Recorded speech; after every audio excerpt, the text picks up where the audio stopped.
76歲嘅陳秀珍婆婆7月26號因為突然中風，被送往大埔那打素醫院，但係院方未有立即安排腦科醫生治療，更加向陳婆婆嘅家屬推搪，腦科醫生返朝九晚五放咗工，聯絡唔到佢。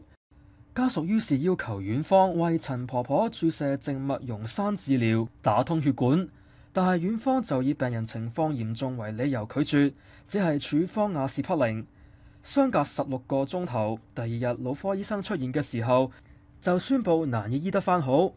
陳婆婆延至7月30號離世。佢嘅屋企人怒斥院方搶救不力。陳婆婆個女質疑院方延誤治療，錯過喺黃金3小時內為陳婆婆靜脈注射溶栓打通血管，先至令佢媽媽枉死。佢不滿醫護人員同院方互相推卸責任，要求院方道歉、賠償同處罰失職人員。而涉及事件嘅腦科醫生就指，陳婆婆當日入院嘅時候，佢當時亦都喺醫院開緊會，冇放到工，但就冇收到院方召喚。而院方就指個案已經交由死因裁判官跟進。ONTV 東方電視新聞台報道。